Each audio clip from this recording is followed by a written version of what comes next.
Ladies and gentlemen, welcome to the Playmakerz Blog podcast, where here we talk nothing but sports. Football, basketball, soccer, NFL, NBA, the Premier League, college football, college basketball. No matter what, we got you covered here.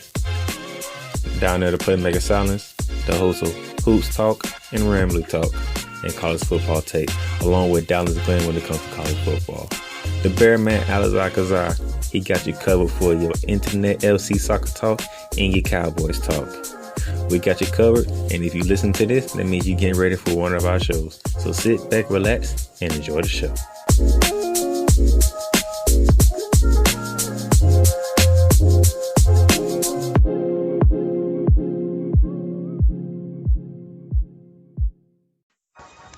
Ladies and gentlemen, welcome to a special Playmakerz Podcast edition as we get ready to talk some NFL playoff.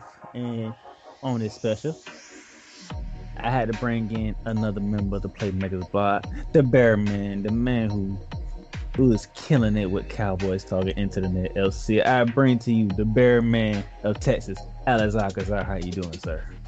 Hey, how you doing, Playmaker? I'm doing great. So, you know, it's the playoffs. We got our teams in the playoffs.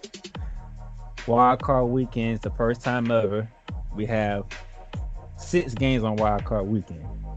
First and foremost, I got to give a shout out to the NFL. They got to the end of the season. Through everything that's happened, they got to the end of the season, Bear Man. Thankfully so, because I was worried that it would not get it this far. And, you know, all these Cowboy fans, you know, where I come from, all these Cowboy fans were banging for it to end because of how horrible the team was. But for me, in a journalism perspective, I needed football. Not just you, a lot of people didn't think it would make it this far. Well, a lot of people were worried because a lot of stadiums, you know, couldn't allow fans. They made the sacrifice. Roger Goodell in the NFL, they made it work. Give credit where credit is due. They made it work. They absolutely did. So, Wildcard Weekend, we're going to begin with the Saturday games. And kicking off Wildcard Weekend is the Indianapolis Colts, the 7th seed, taking on the 2 seed and the winners of the AFC East Division, the Buffalo Bills. Now, before Bear Man gets into it, this game will be 1 p.m. Saturday on CBS. This is the first time the Buffalo Bills have hosted a playoff game since 1996. Josh Allen, one of the best years amongst quarterbacks this season, completing 69.2% of his passes. He has thrown for 44 yards, 37 touchdowns to only 10 interceptions. He has ran for 421 yards, added 8 rushing touchdowns to the mix. And you can say most of him playing well is because they got Stephon Diggs on the team, who had 127 catches, 1,535 yards to go on with 8 touchdowns. The counterpart, old man Phillip Rivers. Yes, he's still going at it. He's still playing, completing 68% of the passes for 4,169 yards, 24 touchdowns, only 11 interceptions. But one of the rookie stars of the league, Jonathan Taylor, rushed for 1,169 yards, averaging 5 yards per carry to go along with 11 touchdowns. Bearman. You know, it's an exciting game. The Buffalo Bills really are exciting. And, you know, they're excited to the point where I would only hope that the Cowboys could be good again so we could start seeing some Super Bowl rematches from the past. But, you know, in the current case of the Cowboys, it won't happen because of a certain owner. But in the Bills' case, you know, it's very hard for the Bills to live with the fact that they went to four Super Bowls in a row and lost all of them. You know, Jim Kelly is known as the Hall of Famer that couldn't win the big one. So, and, you know, all those years that we've seen the Patriots win their division, it's honestly good to see a change for once. So we have the 10th ranked offense for the Indianapolis Colts, 11 in passing, 11 in rushing. against the 14th ranked defense of the Buffalo Bills. And on the reverse side, the Colts bring in the 8th ranked defense in the league against the Bills' 3rd ranked offense, 3rd in passing, 20th in rushing. The way Buffalo has been playing, it's a good matchup because they don't really run the ball that well, but Josh Allen does make it hard to defend the run when he does it. Josh Allen is one of a kind. And when Josh Allen was drafted out of the University of Wyoming, you know, the stats in college tell one thing, but people still thought, he's coming out of Wyoming, big deal. But Josh Allen, you know, proved a point that just because he doesn't come from a school like Alabama, Florida, you know, those big schools, Notre Dame, Clemson, he proved that, you know, if you work hard, you have passion for the game, if there's an offensive scheme that really fits your type of play, anything can happen. And Josh Allen's really, you know, got a hell of a throwing arm. You know, I think Josh Allen, certainly the Bills, they finally found a franchise quarterback that can, you know, that'll be here for a while. So here's the thing with me.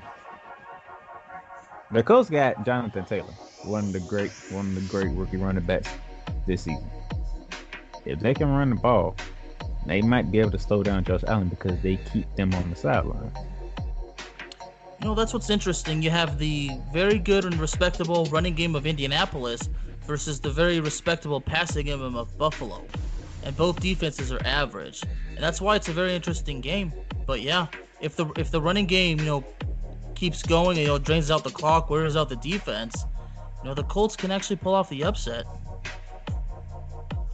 That's game number 1. We'll do our picks at the end.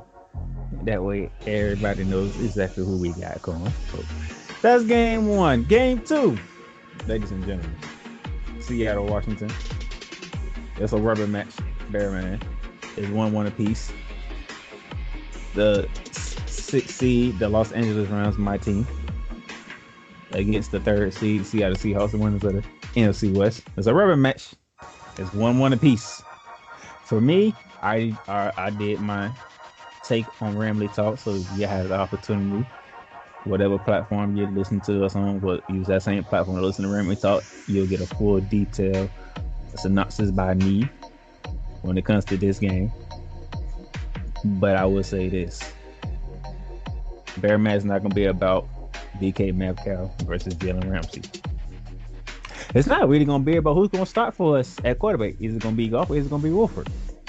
It's gonna be about Pete Carroll versus Sean McVay.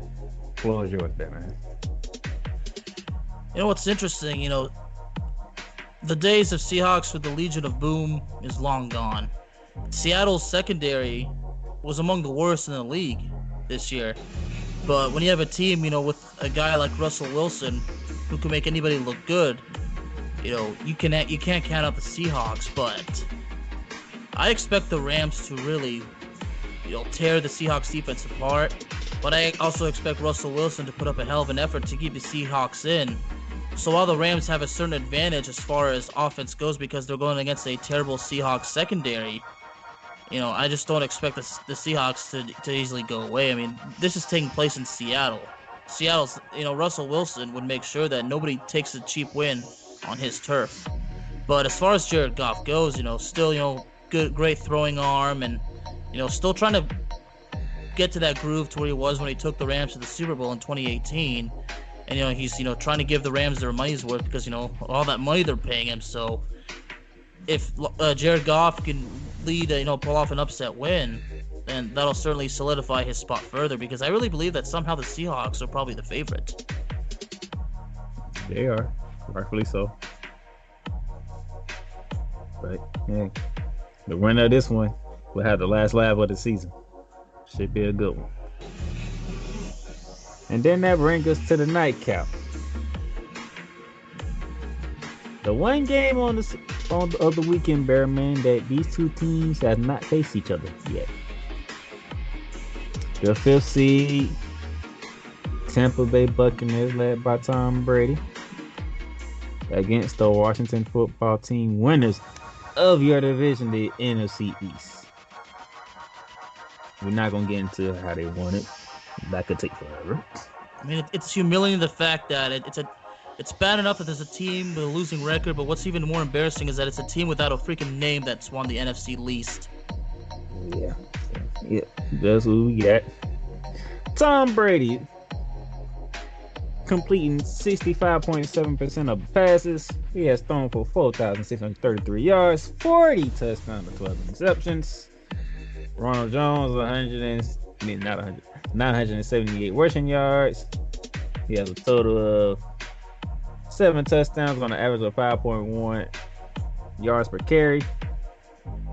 Mike Evans, Chris Godwin, and Gronk combined for 27 of the 40 touchdown passes by Brady. Evans leading the way with 13 of them, and Godwin and Gronk has 7 each. Alex Smith returned. Great to see Alex Smith return from that horrifying injury. Completing 66.7% of his passes. He has thrown for 1,582 yards, 6 touchdowns, 8 interceptions. They will have Gibson back, Antonio Gibson back, who has rushed for 795 yards, 11 touchdowns on the season. Terry McCollum will be in the lineup for the football team. 1,118 yards receiving, 4 touchdowns. They tight end Logan Thomas has 6 receiving touchdowns on the season. Bearman, we're just gonna get right into it because there's only one matchup to look for, and it's mainly because it was gonna be the matchup anyway, but it's a more spotlight on it because a young defensive lineman decided to open his mouth. So it's the D lineman of the Washington football team against the GOAT. Well, Chase Young's certainly going to make a statement in this game. Chase Young's a hell of a player. There's no denying it. But Washington's certainly going to be overwhelmed. Washington going. I think they're the second team in history to go to the playoffs with a losing record. At least they are in the last 10 years. Because I know 10 years ago Seattle went to the playoffs with a 7-9 record. But Carolina too.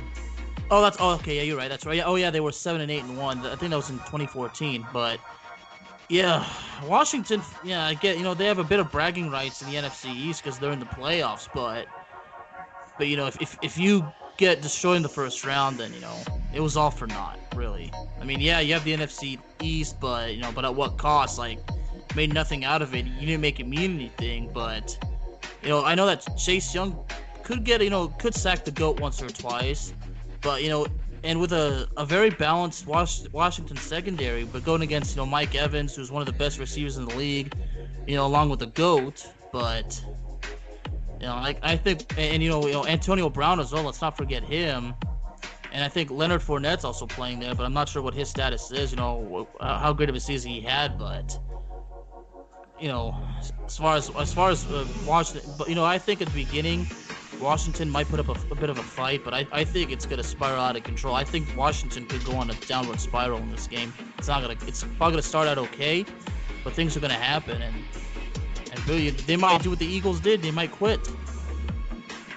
So we have the 7th-ranked offense of Tampa Bay against the 2nd-ranked defense of the Washington football team. It's going to be an interesting matchup because these boys, Tom Brady, has so many weapons, like you said, Mike Evans, Chris Godwin, Antonio Brown, Rob Gronkowski. You still got Cameron Brate as the other tight end. But Washington, that front line causes pressure. And that secondary, they know how to pick their spots. That's why I say that at first things are probably gonna go okay, but if Washington's defense is not forcing turnovers or making stops, then that pressure is really gonna be heavy on them. It's really gonna get to them, man. That's why I say they could be overwhelmed, but yeah, that defense, Montez Sweat, forgot to say, if I'm already forgetting his name. I just talked about him like not long ago, but Chase Young. Chase Young, that's right. Chase Young, and this Washington defense is probably going to be, the thing to talk about the most because, the offense is there, Alex Smith, and, if Terry McLaurin is healthy and, some of those and the other guys, but, I still really believe that, if Washington's defense is doing, great at first, but the Washington offense can't give them a break, then, it's going to be too overwhelming for them. Pressure's going to be too high, and they're just going to crack. You're right. You talking about the 30th ranked offense of the football team against the 6th ranked defense of the Bucks. They might have to pull a net Indianapolis Colts and try to run the ball, get some yards, try to play clock control. Because let's face it, we know the Bucks can put up points on anybody. There's no doubt about that. I mean, keep in mind the GOATs at the quarterback position. The question is, can the Washington football team's offense give them less possessions to score those many points? To be honest, with Washington, currently being as far as total offense goes, Washington is just at this point where because where they're ranked. I mean, they have the third worst of the league. Their total offense was an average of 317 in the season, and right under them was the Giants and the Jets. So, but that's total offense. Since you want to mention the running game, which I'm taking a look at, they're 26 in rushing and 25th in passing. Yeah, that offense is just not good.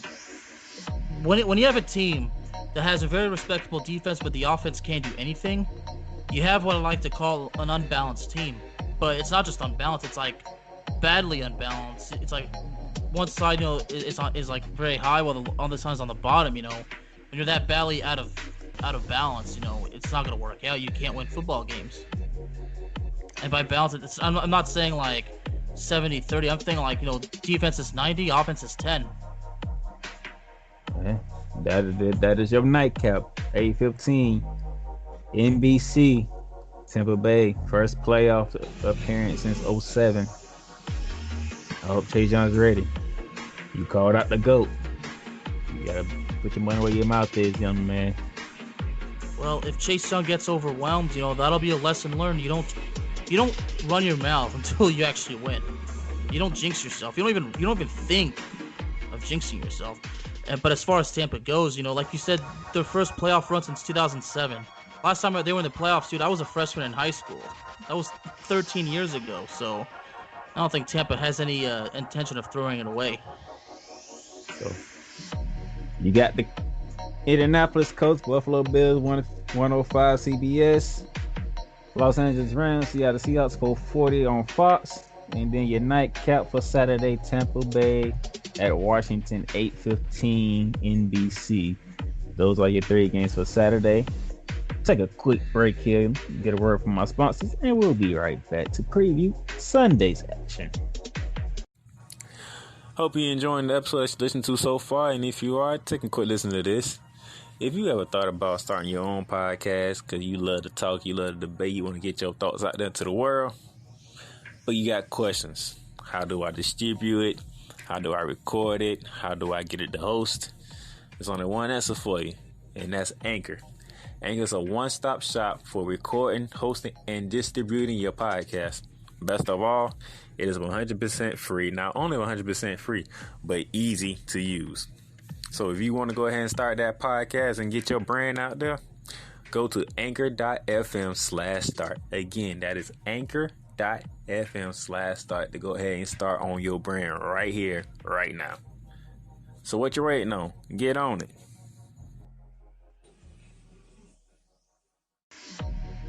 All right, ladies and gentlemen, Bearman, Al-Kazzaz, and the Playmaker down at Sallins here. And we already got rid of Saturday. We're going to get into Sundays because we got more action on Sunday. 3 more games on Sunday. Kicking it off, a rematch of last year's playoff game and this year's matchup. The 5th seed, the Baltimore Ravens, led by Lamar Jackson, and that terrific running offense against the man who is the king of running. The 4th seed, Tennessee Titans, the winners of the AFC South, and that bad man that is Derrick Henry. Lamar Jackson completing 64.4% of his passes. He has thrown for 2,757 yards, 26 touchdowns, only 9 interceptions. He also rushed for over 1,000 with 7 touchdowns on a year. But it is not just him, Bearman. It's J.K. Dobbins. 805 rushing yards, averaging 6 yards a carry with 9 touchdowns. Then you go to Gus Edwards, who has rushed for 723 yards, averaging 5 yards a carry with 6 touchdowns. Now, those of you who want to know who's been catching the passes from Lamar Jackson, that would be Hollywood Brown, 769 receiving yards with 8 touchdowns, and then Mark Andrews, the tight end, 701 yards receiving, 7 touchdowns. But then you flip over to the Tennessee side. Ryan Tannehill completing 65.5% of his passes, thrown for 3,819 yards, 33 touchdowns, 7 interceptions. King Henry, 2,027 yards rushing, 17 rushing touchdowns. And then, Tennessee Titans are a little more balanced than the Baltimore Ravens.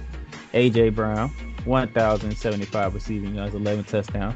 Corey Davis, 984 yards receiving, 5 touchdowns. You have here the number 1 rushing attack of the Baltimore Ravens, who are last in the league in passing. So their offense is ranked 19th in the National Football League, with the 7th ranked defense against the 2nd ranked offense in the league, who are 23rd in passing and 2nd in rushing, with the 28th ranked defense in the National Football League. Another case of unbalanced teams, because the number 1 rushing offense versus the number 2 rushing offense, both teams having bad defenses.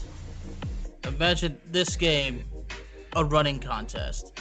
I expect Derrick Henry to carry a big load, and I think Lamar Jackson's he's gonna have to rush for a lot of yards.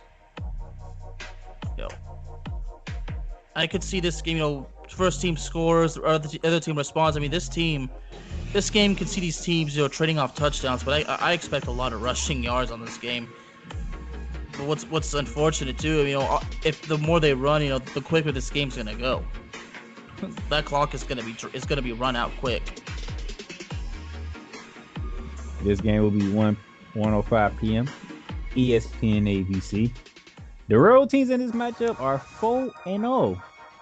That means the Titans winning the last 2. It's gonna be interesting. Can Lamar Jackson get his first playoff victory? That's the elephant in the room. We gonna see. You can run on the Tennessee Titans. You can pass on the Tennessee Titans. You can't do that with the Baltimore Ravens. That's right, they ranked 7th in the league. But when you got Derrick Henry, who wants to tackle Derrick Henry? Nobody. They're afraid to. That's why the man has ran over 2,000 yards in this season. And about in the last 5-6 games, he has ran for over 200 yards in those games. By the way, when they faced off early in the season, if I remember correctly there, man, I think Derrick Henry ended that game with a 32-yard burst to the end zone in overtime. I believe so. Look, Baltimore has to find a way, which is surprising with me saying, because John Harbaugh is a good coach. He's a great coach. So he has not found a way to slow down Derrick Henry. It's really proven that Derrick Henry has built more the reputation of having a habit of being tough to take down. So, what are you gonna do, Coach Harbaugh? Are you gonna play ground control and run the ball on the Titans defense, and have your defense find a way to slow down Derrick Henry in his offense and force Ryan Tannehill to throw more? By the way, which is really not a bad thing for Tennessee anyway. The man, like I said, he's completing 65.5% of his passes. He's thrown for over 3,000 yards, 33 touchdowns to only 7 interceptions. So if you do find a way to start Derrick Henry, it's your secondary without Jimmy Smith, by the way, which means Marcus Peters has to step up more. And if you already know how Marcus Peters is, you can do a double move on him. You got him beat off the bat. But that might be your best chance, because if you let Derrick Henry get loose, guess what's going to come right behind it? Play action pass, and you have AJ Brown on one side, you got Corey Davis on the other side.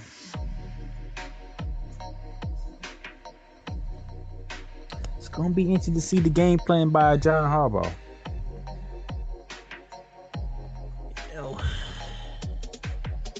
Baltimore's going to have to run as much as they can, but they're going to have to pass too, I think. What's exciting for me, it's good to see Des Bryant, in a playoff game again. But with Robert Griffin III still, it's just, I'm just amazing. Robert Griffin III, still in the league, but Lamar Jackson's is gonna have to be the dual threat quarterback that we know him very well for. I see him running for around 100 yards, but if Derrick Henry's out there, answering your calls, responding, it's gonna go frustrating. But both defenses are probably gonna, at the end of the game, both defenses will be drained. I can guarantee you that. If you want a prediction from this game early, I guarantee you both defenses will be exhausted. Let's see how that goes. To bring us to our next matchup. The Chicago Bears, the 7th seed. Bears fans, y'all welcome. Okay, I just want to say that. Y'all welcome. Against the 2nd seed, the New Orleans Saints, the NFC South champions. By the way, Bearman can verify this. I told all y'all that the Saints was going to win this division. Everybody was hopping on the Tampa Bay bandwagon. Did I not? You did say that, and if I remember correctly, I didn't even dispute that with you, because I told people, just because the go comes to Tampa, I don't understand why people are so hyped up about it. They're all immediately going to jump on the bandwagon and say it just like that. I'm going to have to say this. People say that Cowboy fans have a habit of being delusional, but I think NFL fans in general, a lot of them are delusional. It's not just in Cowboys Nation. I think it's everywhere. Because the problem is, they think just because a dude who's been here for so long, I mean, I get it, Tom Brady's the GOAT, but dude's not in his prime anymore. It's not like he's just going to toss 5 touchdowns a game or have like 600 passing yards each game. So, I just had to get that out there. I told y'all who was going in this division. I told y'all what was going to happen when they played the Saints. Just like, listen. 4:40 Alvin Kamara. 4:44 p.m. CBS and Bearman. This game will also be showed on Nickelodeon. I know Nickelodeon. The media hasn't really said much about it, but yes, this game will be televised on Nickelodeon. Okay. So if you hear this and you turn to Nickelodeon Sunday at 4:40 and you're trying to figure out why you see football, just know you've been fair warned. This game will be on Nickelodeon. They devised a way to make this kid family friendly. Okay. I read the reports on it, and I'm not going to get into details about it because it's a lot for me to get into. But they found a way to do it. Do we know who's starting for Chicago? Is it Trubisky? Mitchell Trubisky will be starting for the Chicago Bears. Trubisky has completed 67% of his passes, thrown for 2,055 yards, 16 touchdowns, 8 interceptions. They have a bit more respectable than the last few years. They have a running game. A running game has came on lately. David Montgomery has rushed for 1,070 yards on an average of 4.3 yards a carry with 8 touchdowns. That's a good sign. Allen Robinson, 1,250 yards receiving, 6 touchdowns. Darnell Mooney, 639 yards receiving, 4 touchdowns, who's been a surprise. One of the surprises of the season. Low key. Darnell Mooney. Remember that name. He's going to be key for the Chicago Bears.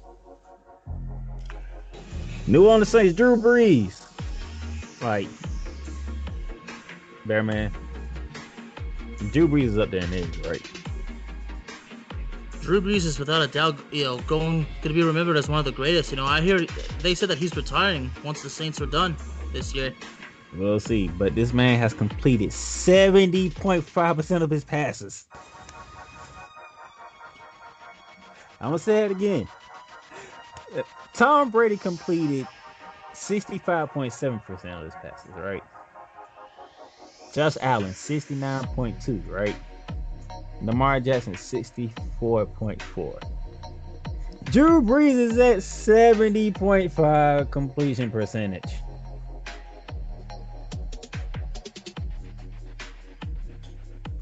He only threw for 2,942 yards, but he missed about, 5 games? Yeah, I don't think he was the starting quarterback when they started. Well, at least when the season started. No, he was on. He missed 5 games because crack ribs and okay. all that stuff. And Taysom Hill had to come in. Taysom Hill put in Avery, by the way. New Orleans is really gonna have control. I mean, New Orleans' defense, 26 takeaways this year. That puts them 4th in the league. Okay. And their total defense, is 4th in the league as well, allowing an average of 311 total yards per game. Yep, they have the 4th ranked defense in the league. Alvin Kamara, who is coming back from the COVID list. We'll see how that works out for them. 932 rushing yards, averaging 5 yards a carry, 16 touchdowns, has 757 receiving yards, and 5 touchdowns. By the way, I gotta have a petty moment here, Alex. Alvin Kamara, you won my fantasy championship. He gave the Saints a good Christmas present, didn't he? And he gave everybody who had him on fantasy a great championship. You know how bad it is when you don't have nobody playing and you already down 60 points because of Alvin Kamara.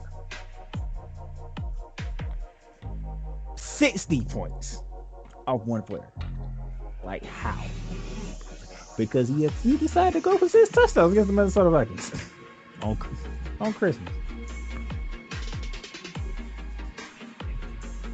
All right, as the man, expect him to be a factor in this game. Provided that he's cleared to play. But I would be surprised. Drew Brees is certainly gonna show off his arm. One more time. Drew Brees is if he's serious about retirement. Don't be surprised if he wants to show the world, despite he's in his mid 40s now, he can still throw the ball. And so expect Michael Thomas, Emmanuel Sanders. Maybe him up because Michael Thomas is off IR. There you go. Michael Thomas is off IR, so now you got to deal with not only Michael Thomas but Emmanuel Sanders, who filled in. 727 receiving yards, 5 touchdowns. Jared Cook, 504 yards receiving, 7 touchdowns. Now you adding Michael Thomas to that mix.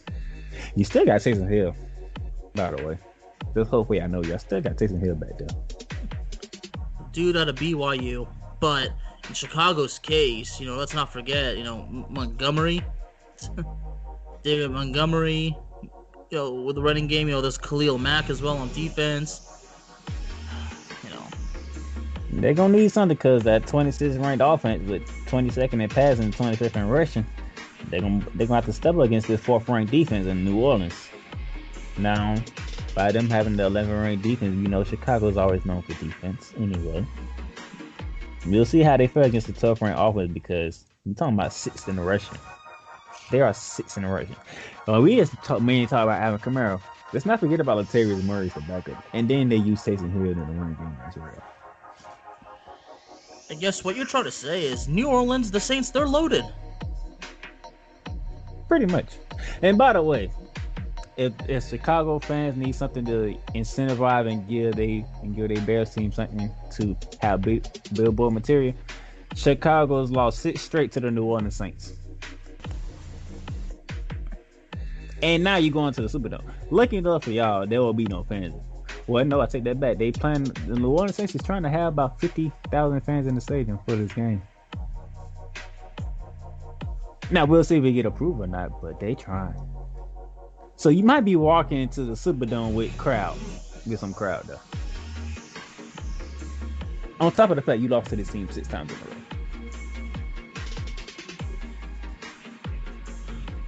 I don't see a change happening. Saints are going to make it 7th in a row. I think the Bears might put up a fight at first, but much like the Washington football team, I think the Bears are going to get overwhelmed. If Al Kamara had his way with Chicago like he did with Minnesota, a lot of kids on Liquid One are going to see a lot of slang.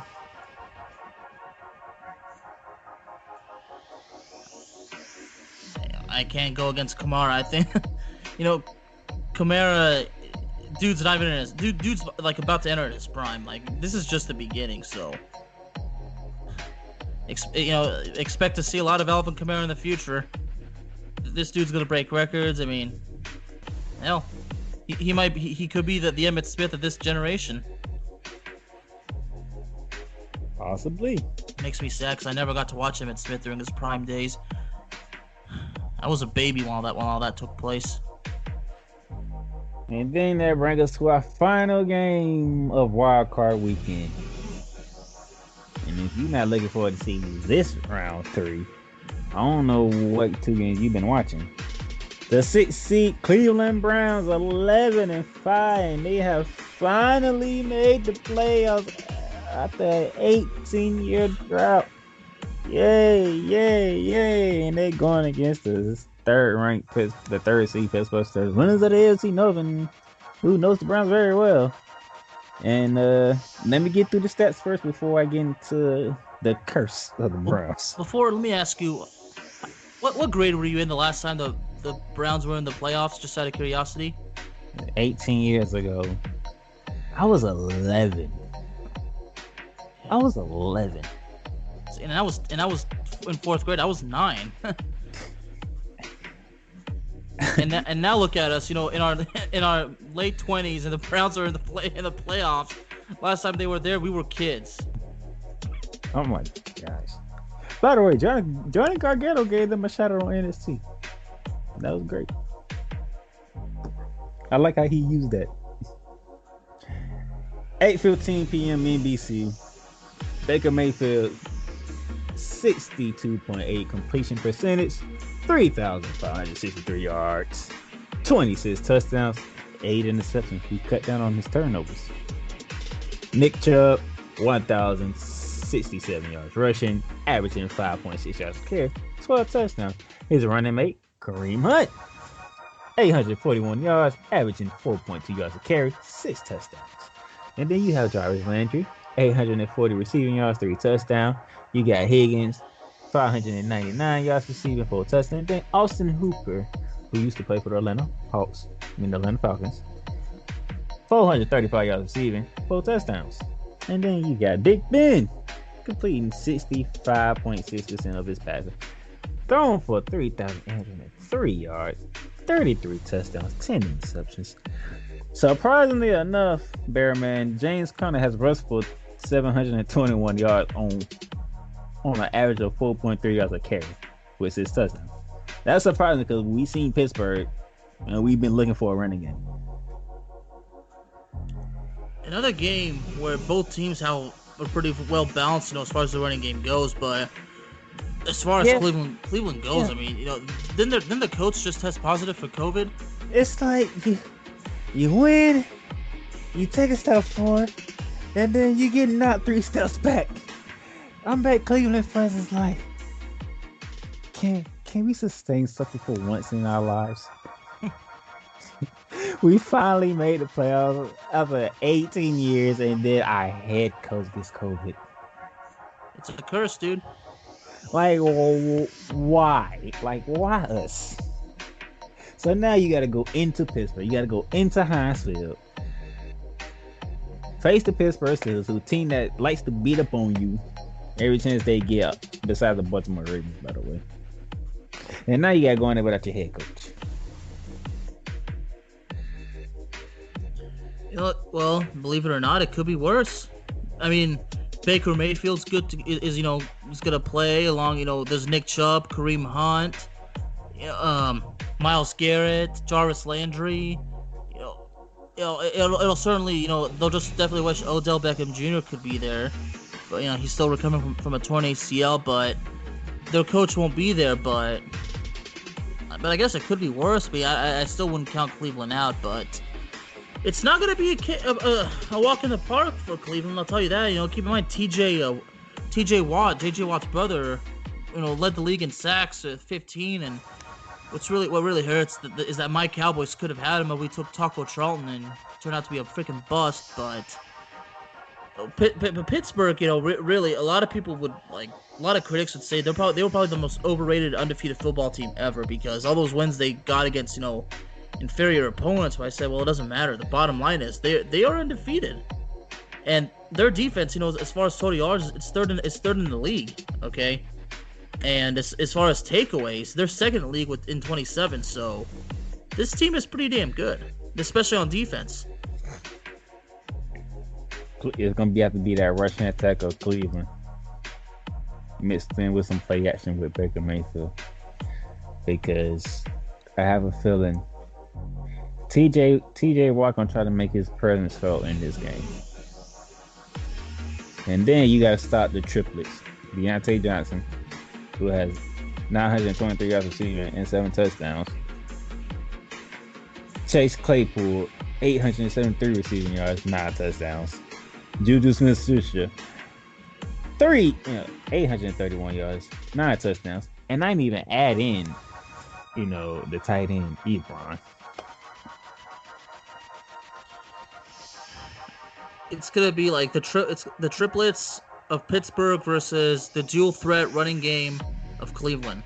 Cleveland's running versus Pittsburgh's passing, but Pittsburgh not only has the advantage because this is in Heinz Field, but Pittsburgh's defense is just so damn good. Baker Mayfield, they're gonna have to run the ball effectively. Kareem Hunt, Nick Chubb, they're gonna have to carry a huge load because they can't risk Baker Mayfield getting sacked, getting hurt, fumbling the ball and interceptions. I mean, they're gonna have to run the ball effectively from the get-go in an attempt to wear out Pittsburgh's defense. By the way, y'all let Mason Rudolph go for 300 yards on y'all, and y'all beat them by 2 points. And now you have Big Ben coming back from a week of rest. Cleveland's really. I'm just throwing that out there. Yeah, no, I'm glad you are because you're absolutely right. I mean, it has to be thrown out, really. Mason Rudolph threw for 300 on you. Now you bringing the Big Ben back. I'm just saying. I'm just saying. I don't like Cleveland chances. And how could you, really? All right, let's make our picks. I am taking the Buffalo Bills over the Indianapolis Colts. Okay. I'm definitely taking the Bills, but I'm going to go with the score. Bills win 34-27. Close game. Like it. Yes, it's Tampa time. I'm sorry. It's Tampa time. I can't pull that trigger. Tampa time. Definitely Tampa, but as far as score goes, I think the score Tampa wins 28-10. It turns out to be extremely frustrating for Washington. Alex Smith, does his best, but the team just can't pull through, and Tampa Bay just ends it. I can't do it. I'm sorry. Chase Young, I'm sorry. You just can't. I think everybody who's called out Tom Brady got their ass whooped. I guess that's why Eli Manning never did it. You don't say you want Tom Brady. You just don't. And then you say that when he actually has a repertoire of talent. All right. It's like the worst talents. When he was in the league, he had weapons. He made them weapons. He don't gotta make these guys, but they already weapons if you gonna say that. I'm sorry, Chase Young, you got to learn to pass him on this one. I mean, in Chase Young's case, in his case, if he does sack Tom Brady at least once, at least he can one day tell his kids and grandkids, yeah, I sacked the GOAT one time. Yeah, he sacked the GOAT one time and got his ass whooped at the same time. Although, yeah, we got our butt kicked that time. And bottom line is, kids, don't trash talk. If there a GOAT in your presence, you don't say nothing. I thought long and hard about this one, but by the way, I am taking my Rams over the Seahawks. I think we take round 3. We have the number 1 defense in the league, number 1 defense in scoring, number 1 defense in total defense, and number 1 pass defense. So I think our defense comes through with this. Aaron Donald, Leonard Floyd, get the Russell Wilson. I'm just gonna say it like that. Do you have a score prediction? Nah, it's gonna be close. Both games close. We always play Seattle tough, and they play us tough. It's gonna be a close game. But I think this is where defense the saying defense win championships shows up now. I agree. That's why I have the Rams winning 38-28. You got a high scoring one. I mean, Jared Goff is going to throw for 400 yards. I mean, keep in mind that secondary of Seattle is not good, and Jared Goff is really going to make a statement in this one. It might be without Jamal Adams, so that will be a big hit. Well, that's definitely a great deal of blow. That's not good. Now, I thought longer hard about this one, but I'm going with King Henry over Lamar Jackson. I have to agree with you because if Henry's just running the round, and Tannehill's making spectacular passes, and if Baltimore runs the game, but if the passing game doesn't work for them, but the defense not being there, I think Tennessee wins it, and Ravens go home singing the blues. Yeah, I'm sorry, Lamar. It's gonna be another long off season for you, sir. And people still gonna be wondering when you gonna get that first playoff win, but I don't see it. Let's be honest, the Ravens really haven't been the same since their Super Bowl triumph 8 years ago. I mean, the curse kind of started when they dumped the money truck on Joe Flacco. COVID or no COVID, it's the Saints over the Bears. I would not think it's the Saints in that damn dome. COVID or no COVID, I don't care. You just don't pick against the Saints in that dome, even though Minnesota defied those odds last year. Saints can't lose this game. I'm just not able to come up with a score. I mean, I'm going to have to go 27-7 for the Saints. I think the best score more than 7 points. I would say that. I think Mr. Trubisky, he learned from being benched. He learned, okay, I have to play better. I think he learned because he just played better. Now they did say it was against a lot of inferior teams, so now he's going to get the defense. So we'll see. But I think they score more than 7 points. And then finally, I'm sorry, Big Brother's going to continue to beat up on Little Brother. I'm sorry. If y'all couldn't slow down Mason Rudolph from throwing 300 yards, y'all not going to slow down Big Ben. Steelers 38-14. Best way to go. Well, I'm just sorry, y'all not going to do it. Baker Mayfield's probably going to get sacked 6 times, have 3 interceptions. It's just not going to be. It's not going to be a good game. It's not going to be a good day for Cleveland.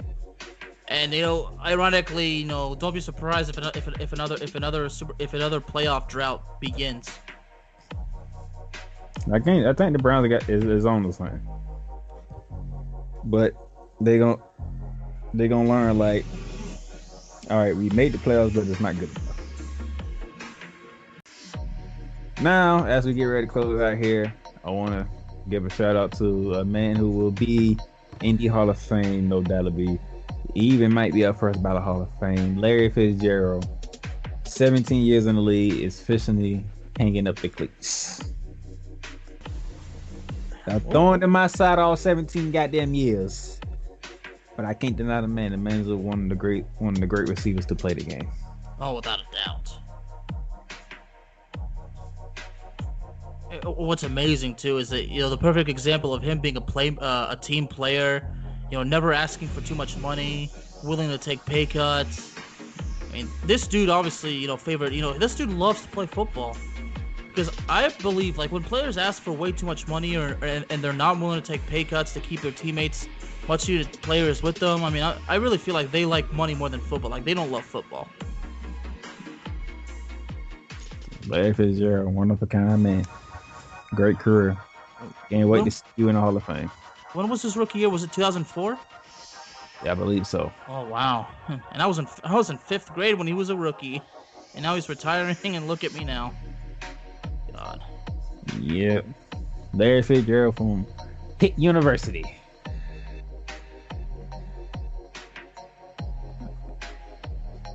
Yeah, without a doubt, yeah. A Hall of Famer for sure. That would do it for a Wildcard Weekend Special. Your Cowboys Talk and Into the Net FC. By the way, who are doing tremendously well. Al-Kazzaz. Both podcasts are doing tremendously well. Well, you know what's funny is that my Cowboys show is actually having more success than the team had this year. That says a lot. If you want a full breakdown of Rams and Seahawks, head over to Ramley Talk. Available on all podcast platforms. Get a great detail for all my Rams fans. I appreciate the support. Ramley Talk is up and coming as well. We're far behind than Alex's 2 podcasts, but we getting up there though. Just gotta keep going. You know, I made a vow that I'm gonna make those 2 shows so good that I'm gonna make a living off of those shows. I mean, I made myself a promise on that. People say it's impossible. Like, no, it is possible. You can be rich. You can actually be rich with a podcast. You just gotta keep going. You gotta make it happen. Yeah, if you love what you're doing, and we both love what we're doing, keep working in it. Y'all can catch me later on today as me and Ricky. First Flashback Friday of the year. I gotta make my list. Ricky gonna kill me because I'm always late with the damn list. So that should be fun. But on this Friday, y'all enjoy yourselves. Watch some great football over the weekend. And then Alex will be back. We're gonna look at the division around because it's gonna get better from here because we got both the number 1 seeds in action next week. Divisional playoffs. That's where that's in the words of Jim Ross. Business is about to pick up. So Al-Kazzaz out in Texas. Down there Playmakerz in Jacksonville, Florida. We'll talk to y'all next week. Y'all have a good one. Y'all be safe.